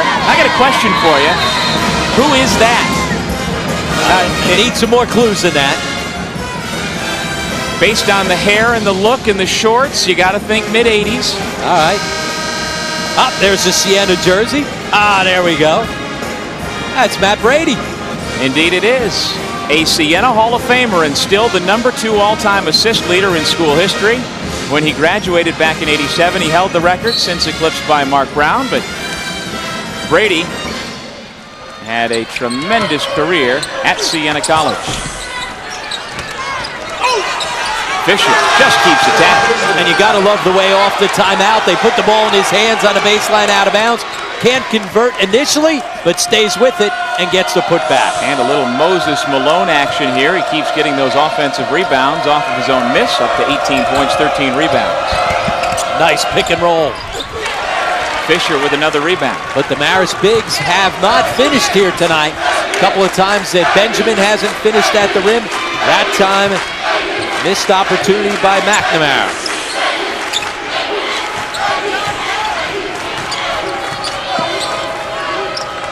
Lewis with the contested three. Long rebound. Makes it to the sideline, and Niagara will keep possession. They say Benjamin was the last to touch. And he's taken a couple too many contested threes as of late. Had a very good first half when he was in double figures, but he's been stuck on 10 for a while because he hasn't found good enough shots. That's the worst shot in basketball, guarded deep threes. Andrew Patterson in the ball game. Here's Lewis trying to drive on Devizin, and there's the foul call. And that's why he doesn't have to settle for guarded deep threes. He's quick, and he's at his best when he's slashing, getting into lanes, and putting pressure on the defense. Second foul on Devizin, and the third against Marist here in half number 2. Red Fox Nation, as they call themselves, all the fans up from Poughkeepsie want a foul called against Sharon Fisher. Don't get it. And you must say there is a terrific crowd up from the Mid-Hudson Valley. They have a tremendous fan base that follow the Red Foxes all over the place. Lewis, terrific 1-on-3 to score. And that was all his speed to track down the long rebound, and then the speed to get all the way to the rim. And that's his first bucket here in the second half, Rob. And slashing instead of settling. Blocking foul against Egamonye, who can't believe it. That's his fourth.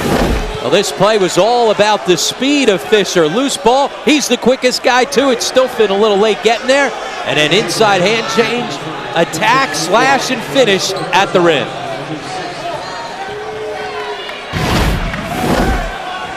There you see Egamonye, still can't believe he got called for the fourth.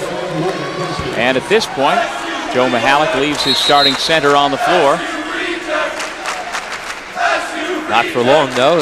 Substitution will be coming in as Camus Gordon ready to check in after this first foul shot.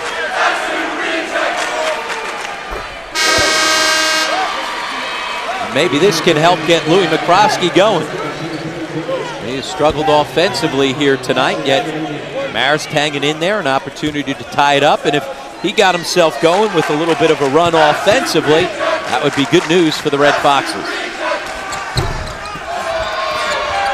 Spongy Benjamin, traveling violation after he got the offensive rebound. See the puzzled look on his face. But again, he's got to be strong enough to take the contact. Looked like he bounced off the contact, and by doing so, that's when they called the travel.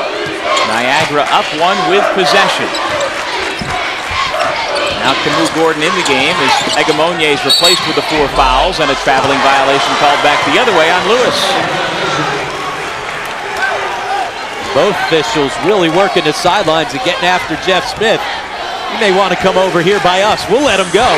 He's been pinned on that sideline, and he's getting an earful from both guys.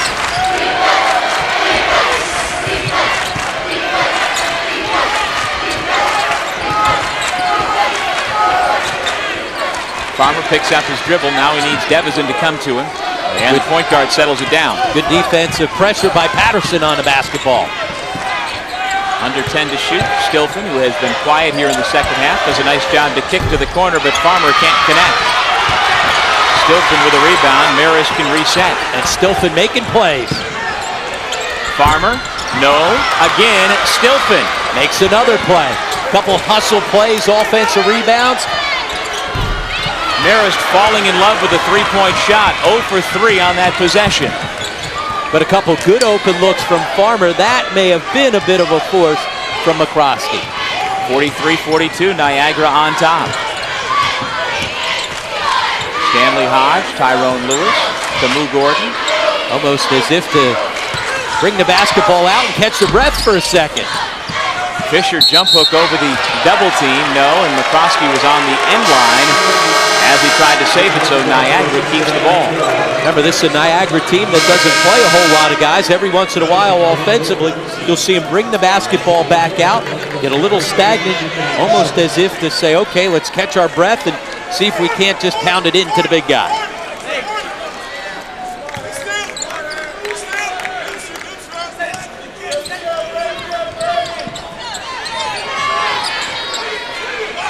Now the point guard, Anthony Nelson, a freshman from Plainfield, New Jersey, sets things up. He's a member of the 08 MAAC All-Rookie team. Second only to Fairfield's Jonathan Hahn in assists per game this year. Stilfen hanging on to the big guy Fisher inside on the post.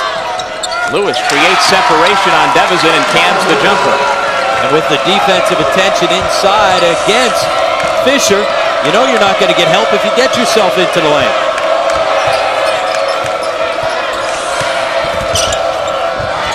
Devizin slipped down, did a nice job to keep possession and get it back out to Gavin.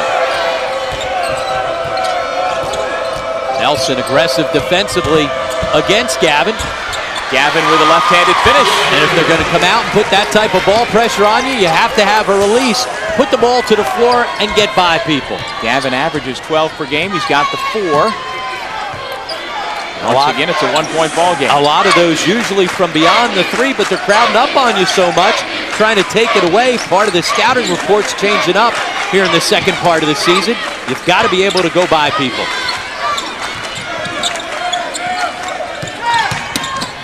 Lewis, again, able to get himself into the paint and score. Once he stopped settling for 3s, he's been able to find much better shots, slashing to the basket. Quick timeout called by Joe Mihalik, and at this point, do you think he's trying to rest his ball player? Absolutely. He uses timeouts, especially late in the game, to just get guys some rest. We'll take a break with 7.5 remaining here in the second.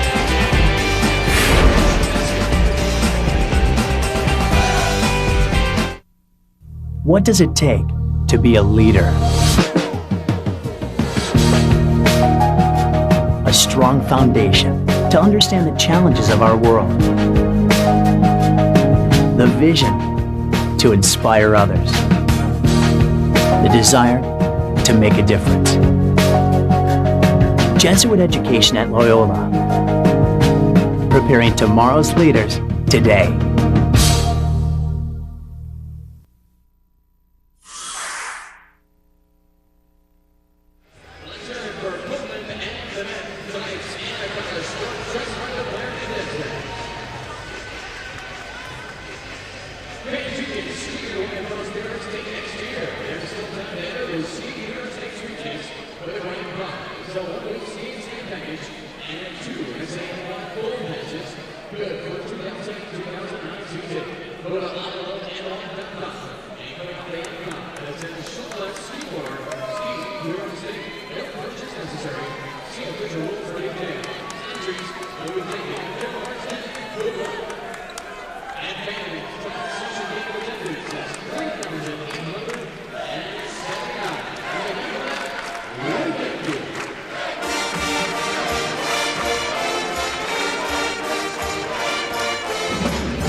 Back in Albany, Joe Mihalik's defending MAAC tournament champs from Niagara up 3.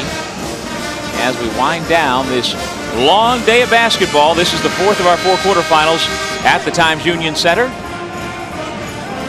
And you see Joe Mihalik imploring the troops to rebound. Rebound, again, that's a key stat for both these teams coming in.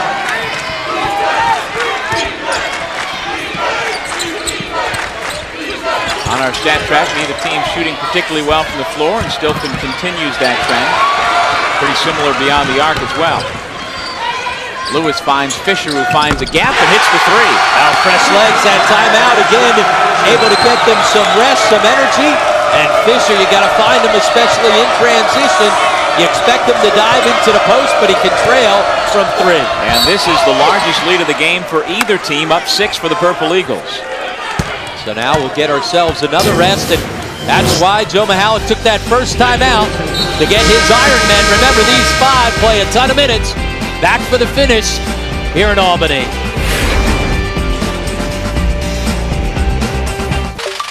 There'll come a day when you'll wonder. You'll think back to how you used to listen. Before you heard your music, your sports, your talk, all from the same place. And you'll wonder how you ever got along without it. Sirius. Everything else falls short. Over 130 channels. Only one place to get it all. Sirius Satellite Radio.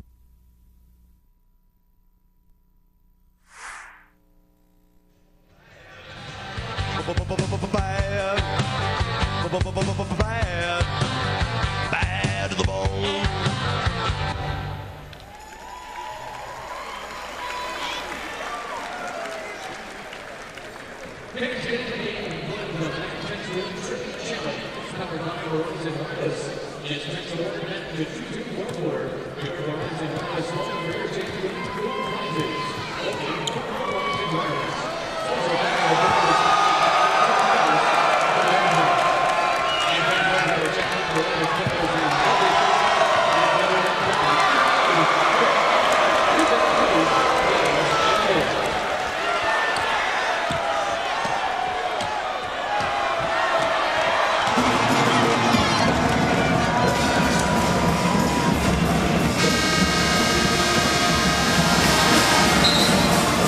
Back in Albany, Niagara 50, Marist 44. Later this year down in Trenton, New Jersey, May 22nd, 23rd, and 24th, the MAAC Baseball Championships will be held at Waterfront Park. If you'd like to buy tickets, you can call 609-394-3300 or go on to the conference website. That's maacsports.com for more information. And welcome back, everybody, to the Times Union Center. Glad you could join us as we head towards midnight. It's been a wall-to-wall day of Metro Atlantic Athletic Conference basketball. The women's semifinals followed by the men's quarterfinals, and Jay Gaffin picking it up a bit here in the second half. This is a man who earlier this year had 5 straight games with 20 points or more, putting himself with Indiana's Eric Gordon, Kansas State's Michael Beasley, and Arizona State's James Harden as the only freshman in the country to have turned that elite trick. Pretty good company. He had a string of 13 straight double-figure games. Didn't finish the season strong, trying to finish up here tonight coming down the stretch. 6 points now for the freshman out of St. Pleasant, Maryland. Fisher, no. Benjamin tries to save, and he does, but it goes to Niagara and winds up in the hands of Fisher, but he misfires. Now a couple offensive rebounds here for Niagara coming down the stretch. We saw Joe Mihalik before that last time out imploring his team to rebound. That's why it's such a big stat for both these teams. Defense sags off both Gordon and Hodge. Not certainly on Lewis. This has been a terrific matchup between these two guards, Devizin and Lewis, who this time is bottled up by Gavin. Trying to make Nelson or one of the other guys beat him. And so Nelson now will go to the line to try and extend the lead once again. But it's interesting the way those two have gone at it. David Devizin and Tyrone Lewis, two of the best athletes, pound for pound in the league. Well, two quick guys out on the perimeter and have the quickness, size, and strength to match up pretty well against each other.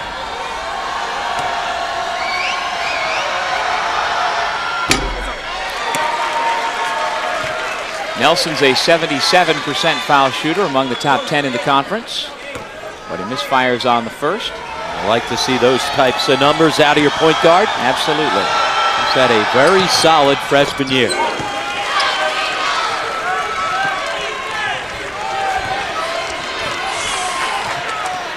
Krosky on the bench with Devizin and Gavin on the floor in the backcourt for Marist.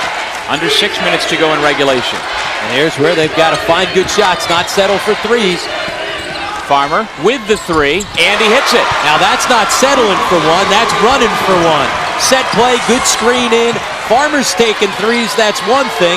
He's 3 of 5 from beyond the three-point line. He is a 42% shooter from beyond the arc. So like you say, when he gets a good look, you got to let him loose. And right now he's playing with great confidence, playing his best basketball of his career coming down the stretch. Coming off a 20-point career high in his regular season and career finale. Blocked. Hodge couldn't get it off. And the double forced the ball out of Fisher's hands, trying to make other guys beat him.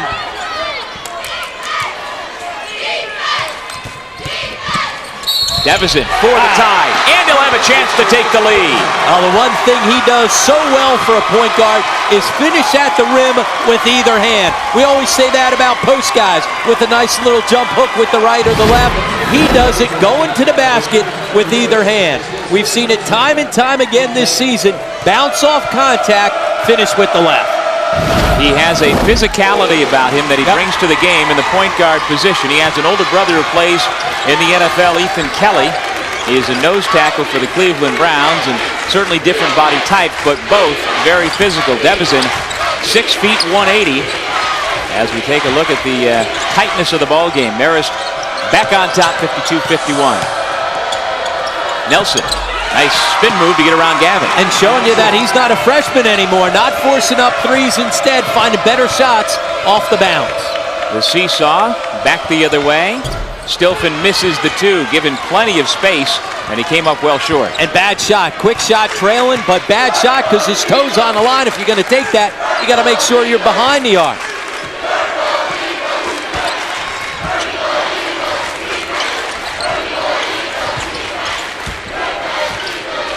Nelson.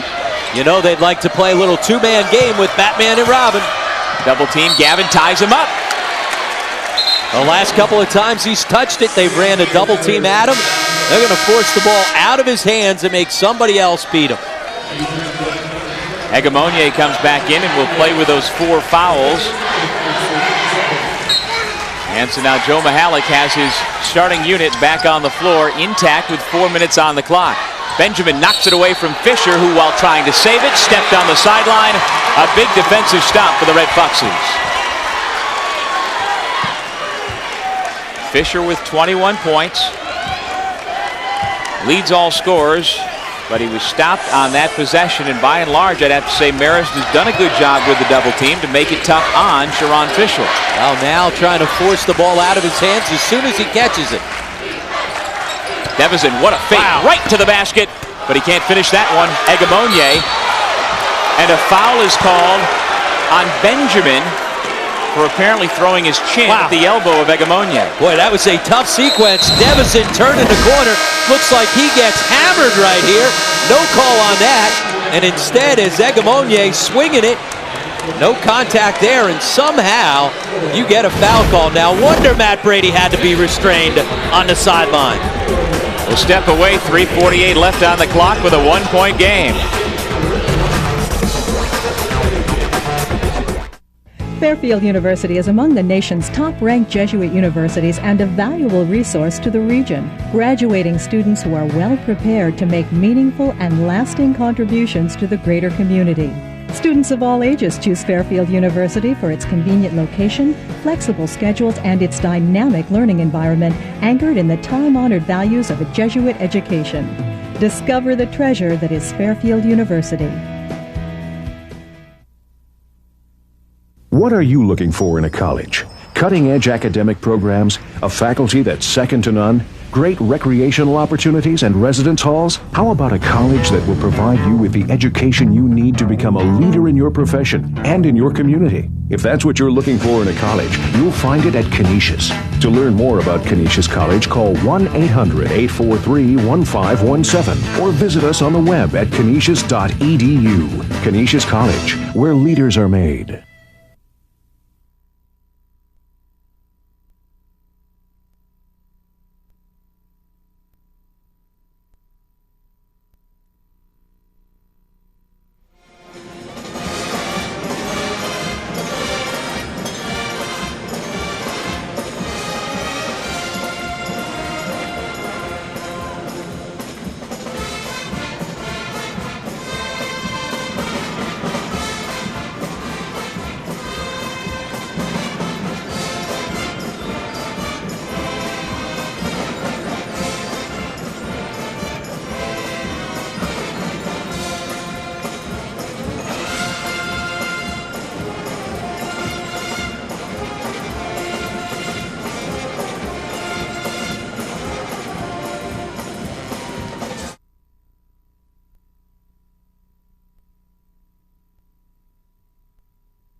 Citizens Bank MAAC Championships are brought to you by Pepsi. Your world, your Pepsi.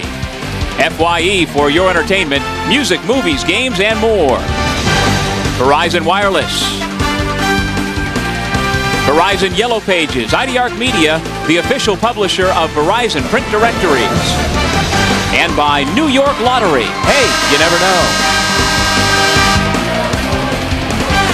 We have had a terrific quarterfinal Saturday. If you'd like to be a part of semifinal Sunday or championship Monday, tickets still available for the Citizens Bank MAAC Basketball Championships.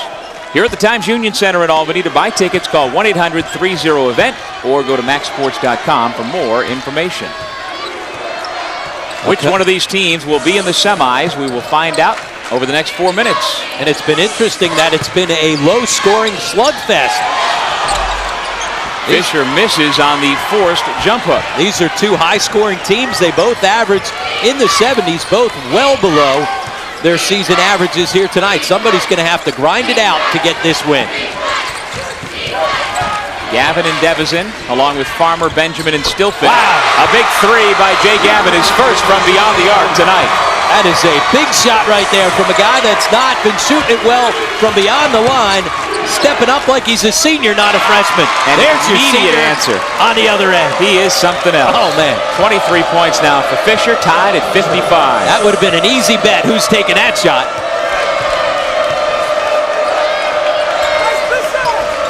Now Niagara's going to ride their dynamic duo coming down the stretch. It's one thing the Purple Eagles do a very good job of. Pushing foul against Stanley Hodge.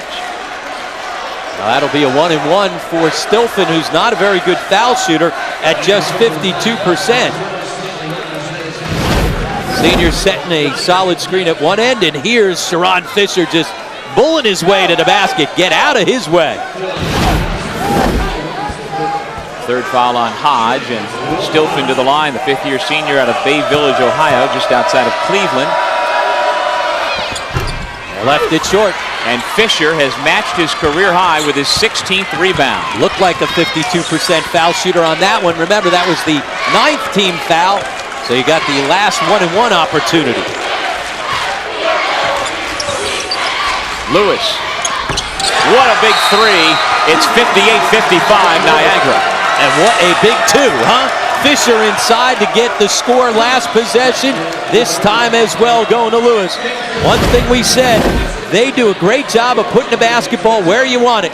Coming down the stretch, those shots are coming from Sharon Fisher or Tyrone Lewis. Back-to-back possessions. Each of them gets a big bucket. Tyrone Lewis knows what to do in the MAAC tournament. Last year, as the Purple Eagles won the championship, he came off the bench averaging 20 points per game in their 3 games, including 24 in the title game against Siena. He is in the process of stepping up big here tonight. He's got 19 so far. A big switch right there. Marist with an opportunity to take the lead from the line, missed the front end of the 1-and-1, and then Lewis with a tough three on the other side. And so let's see how Marist responds to this. And Fisher and Hodge talking to each other. Those two seniors, as we said, they've had a tremendous career. 74 wins, 2 NCAA tournaments, and they're trying to make it 3.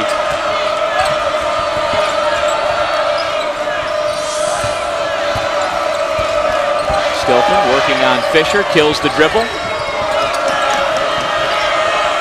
Devizin looking for the screen, gets it from Benjamin. 2 minutes left in regulation. Devizin passes up the open 15-footer. Got to get one. Now he takes a 20. Stilfen with the great reaction and putback. Oh, hey, right there, Stilfen making a big-time senior play to get that one. He doesn't come up with that ball, and all of a sudden, they're in big-time trouble. And he had to get rid of it quickly because it was almost a shot clock violation since the 3 by Devizin did not catch the iron. So, Doug, who do you think's shooting on this possession, huh? My money's on number 2 or number 24. There you go.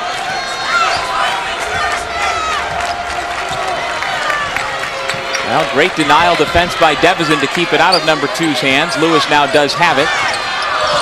Off the crossover, it is Lewis who fires away. Agamonye over the back of Stilfen is called for his 5th foul, and Niagara's starting center is out of the ball game. So Stilfen making big-time fundamental plays, as you would expect from your 5th-year senior. Coming up with the loose ball on the mids at one end, and then a solid box out on the other end to pick up the 5th foul on Agamonye, and it'll send Stilfen back to the line. This time, Doug, though, it's over the 10-foul limit, so it will be a 2-shot foul.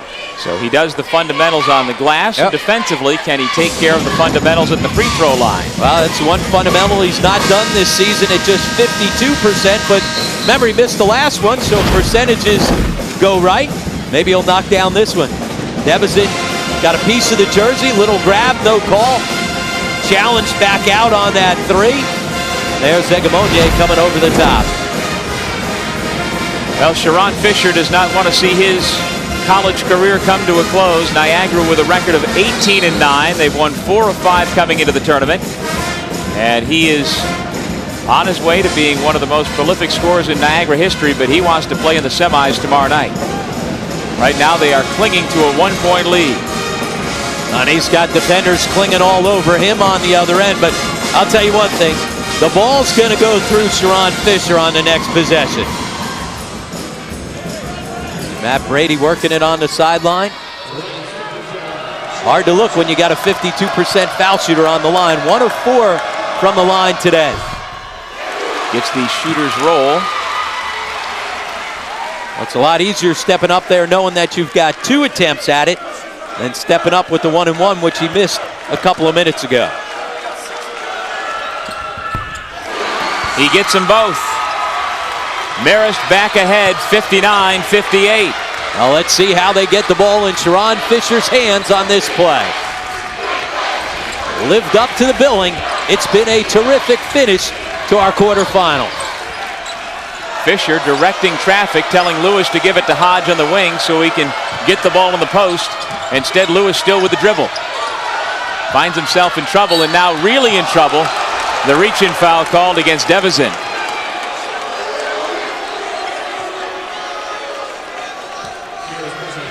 Marist is not over the limit, so it's a non-shooting foul as we take another look. Well, being aggressive, looked like he got all basketball on that. Well, you can see the inquisitive look on his face, and rightfully so by the replay. There's a blocking foul called against Benjamin before the shot. Now that's the 7th team foul, so now Mr. Free Throw himself, Fisher, will go to the line to shoot a 1-and-1. Fisher is a 77% foul shooter, and so far tonight from the line, Fisher is a perfect 4 for 4. And Matt Brady wants to take a timeout right here. Let's listen in and see what both coaches are setting up coming down the stretch.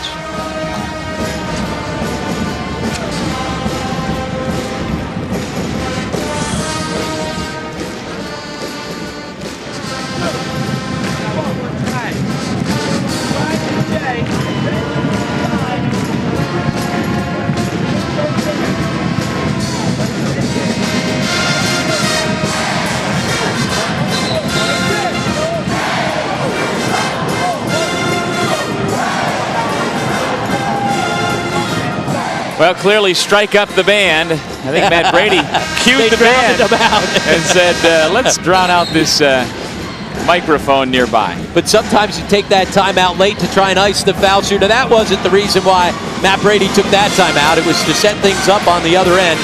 He was setting a play saying they were going to run drag for Jay Gavin. Let's see what happens on the other end. I don't know if you can ice Sharon Fisher with the timeout. Explain drag.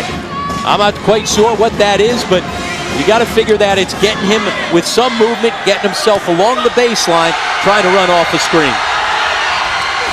Fisher misses the first, Benjamin the rebound. So maybe it worked both ways. You get a chance to set what you wanted to do on the offensive end, and maybe you were able to ice Fisher with that one. And so now Marist with a 1-point lead, looking to work a lot of time off the clock. About 10-second difference between the shot and game clock when Fisher gives up the foul.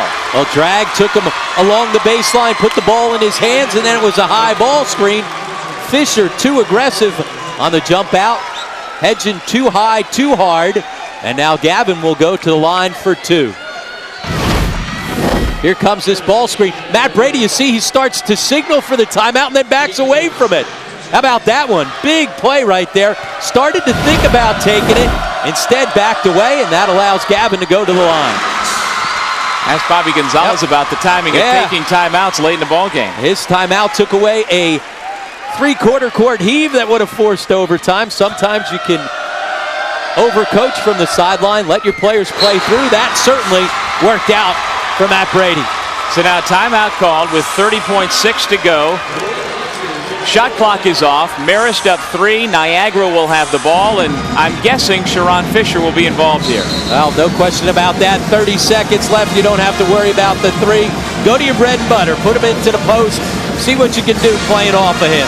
That was Matt Brady's best spin move right there as he turned for the timeout and spun away.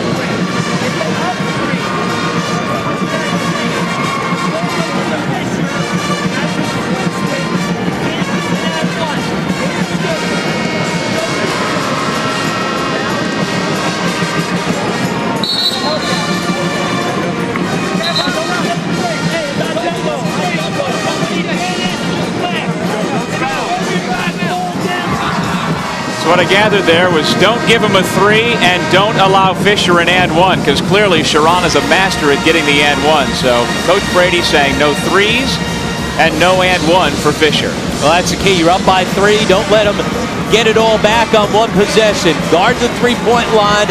Don't give up fouls and contact on a shot in the paint. Both teams with 2 timeouts left, so both coaches will be able to use those timeouts to set things up coming down the stretch. Hodge picks up the dribble to Nelson. He gets the open 3 for the tie. Can't do it. Rebound comes out to Benjamin, who is tackled by Sharon Fisher. You'd never know he was a linebacker in high school. And Benjamin is holding his shoulder. And for all the great things he's done all season long and throughout this game, not the play you needed right there from Sharon Fisher. On the miss, you've got to give up the foul quickly, but you see him grabbing the shorts and then the tackle, give up the foul, let him go shoot the 1-and-1. Instead, it'll be 2 shots and possession of the basketball. It would have been a 1-and-1. It was over the 10 foul limit, but the key is after he takes the foul shots, he's going to get possession of the basketball, and that's an easy one. Paul Fay, a terrific official, right on top of it. Got to make that call. And clearly the football instincts took over there. I mean, that was a form tackle, obviously way out of place, and he gets the intentional foul call. Still a lot of NBA scouts in the building. They were here to see Jason Thompson earlier. If there were some NFL scouts in the building, that would have been impressive. So now this will be interesting. Will Benjamin go to the line to shoot the foul shots, or will they be able to get a sub in? Remember, in college basketball, the coach is allowed to pick who's going to shoot the foul shot. NBA, it's the opposing coach that is able to go determine who's going to make the foul shot. Well, Ryan Schneider, who has not gotten into the ball game at all, has come off the bench. He is a 74% foul shooter. He has had some big games since transferring from Vermont to Marist.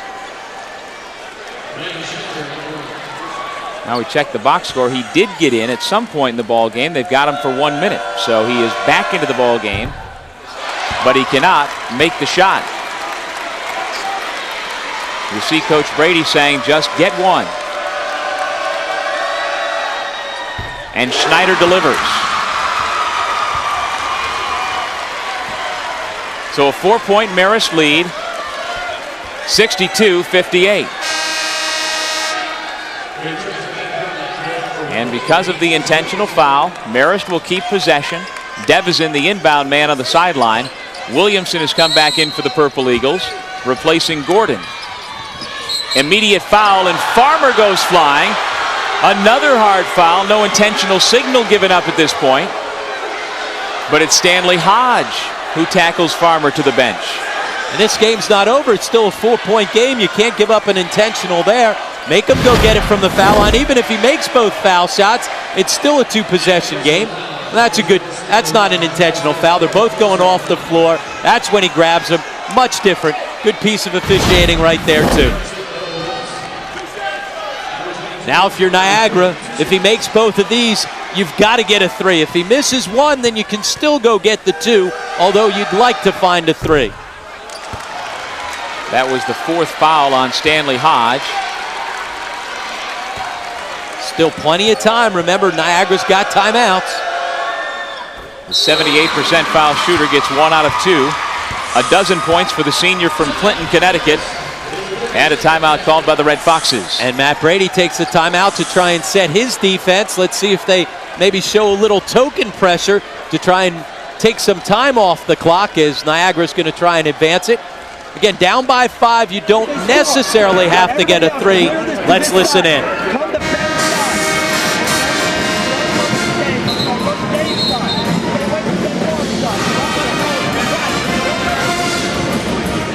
Well, again, the band drowning out what Coach Brady is saying, but what do you imagine's going on there as they are trying to protect this 5-point lead? Well, a couple things you got to do. Don't foul, don't give up and stop the clock, and certainly don't foul a 3-point shooter. The other thing, keep the ball in front of you. Force them to take some time off the clock. Niagara, still plenty of time. 18.6 is a lifetime. If you can find a good 3, obviously you'd love to find a 3, but you can still, if the defense backs off, go rush it right to the rim and get the 2.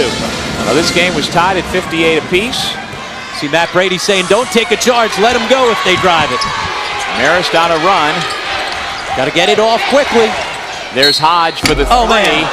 And a foul on the shot, and Farmer can't believe it.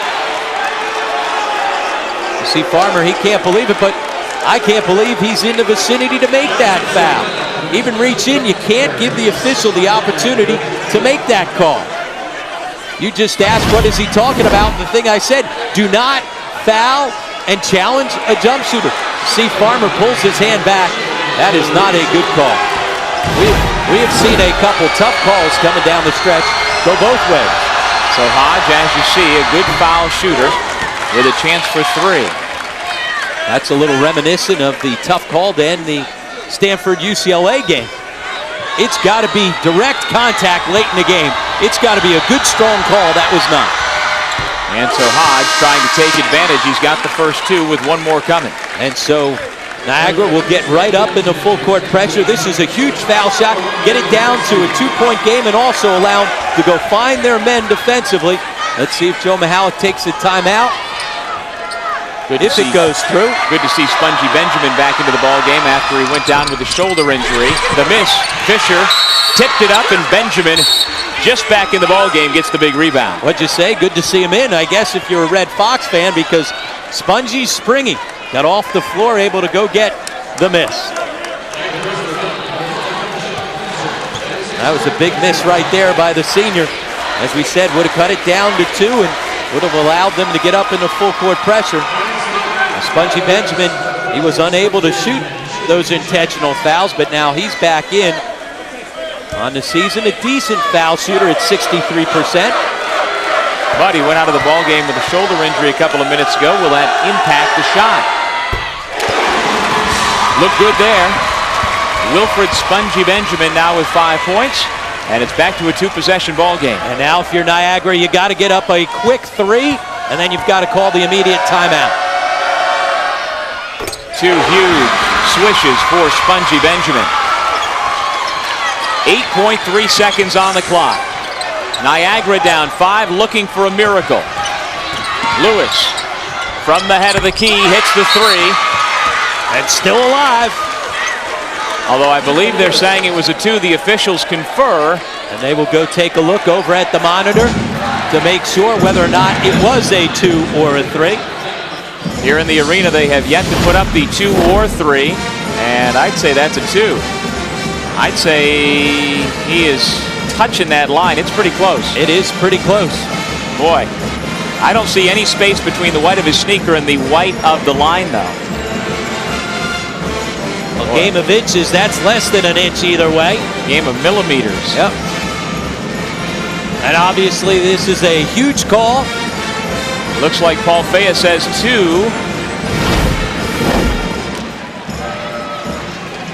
Joe Mihalik says no way, but I believe it is going into the books as a 2-point shot.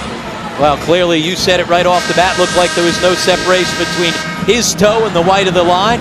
So it's still a one-possession game, but right here you've got to figure out a way to come up with the turnover. Marist still has one more timeout left, so if they can't inbound the basketball, you got to take it. On to make. Marist can run the baseline as well. See Matt Brady reminding his team, hey, ask them, make sure we can run the baseline. But it was on to make, so clearly they can. Tyrone Lewis now with 21 points, Sharon Fisher 23, but at this point they're staring at a 3-point deficit, and Marist with a basketball. Look for Devizin to step out of bounds, throw it in, and then try and post Farmer up. Foul before the inbound, and it's Ben Farmer who is heading towards the free throw line.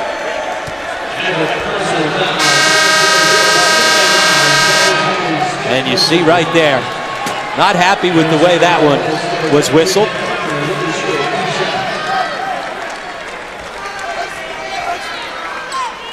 Stanley Hodge is fouled out of the ball game with his 7 points.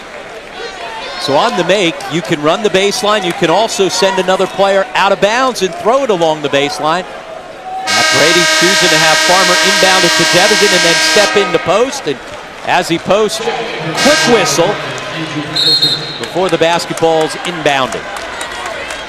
So now with 4.1 seconds on the clock, if you're Niagara, you're just hoping for some help from the free throw line. Yeah, if Farmer makes either one of these, ball game's over. And I tell you what, if you're Matt Brady, I think Farmer would be one of those guys that you'd like to see on the line with the game on the line. 78% on the year coming into this one. And he comes up short, so the door is still ajar. Yep, still ajar. And remember, Niagara still with one timeout left. That was a foul-out situation, not the timeout they took. So on to miss, rebound, call the quick timeout. Give yourself an opportunity to advance the basketball without the clock running. Ball game. It's a 4-point lead and short of a foul on a made 3. And I guarantee you Farmer's not going to reach in this time.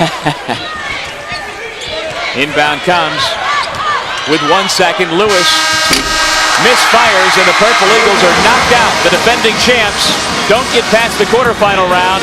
It's Marist moving on with a 66-62 victory.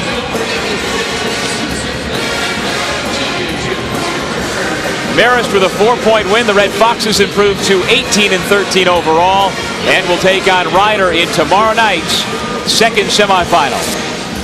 The action on the men's side of the bracket will begin tomorrow at 6 o'clock with Siena versus Loyola, and then followed by these Marist Red Foxes taking on the Ryder Bronx. And the folks who've made the trip up from Poughkeepsie couldn't be happier. It'll be a big Sunday as the women's team at 11 o'clock tomorrow, actually later today, goes for the 2008 MAAC championship.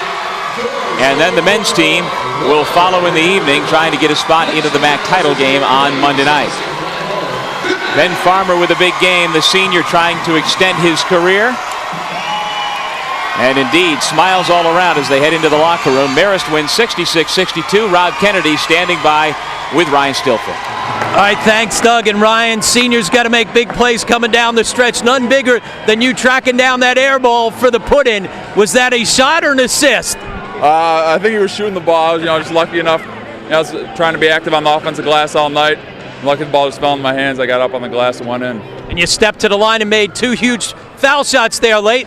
Not looking like the 52% foul shooter. What were you thinking heading to the line late in the game there? Well, my mom's stuck in Cleveland. She couldn't get out of the weather, so she wanted to make it here tomorrow, so I wanted to give her one more game so she could come see it. So I wanted to make sure my parents could get out. Just stepped up. I knew I needed to make the shots, and I was able to knock them down.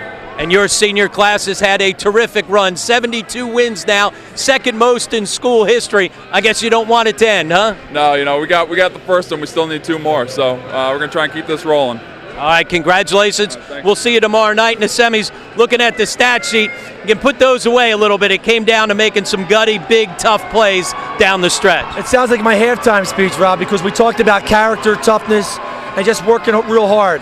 But I did say to our team at halftime, I thought the 2 stats that we needed to have going to finish the game is 5 turnovers or less, which we got in the second half, and we need to out-rebound in the second half, which we also got.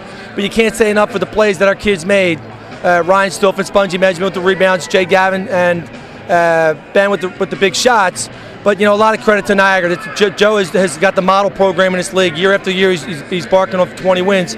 We're thankful to be moving on, and we're grateful that we're healthy, and hopefully we can get a good game tomorrow night. And as you said earlier today, this isn't a game that you would expect to see maybe in the quarterfinals because both your teams have played so well, and it was a couple of those key stats coming down the stretch. Well, and it was, and I think statistically we've been the best defensive team in the league, and I think that helped form tonight. We had to play great defense because they're a great offensive team, and Spongy Benjamin and all our guys did a great job on Sharon tonight. All right, congratulations. See you tomorrow night. All right, thank you, Rob, and thank you, Coach. The Red Foxes survive and advance into the MAAC semifinals tomorrow night. They'll get the coach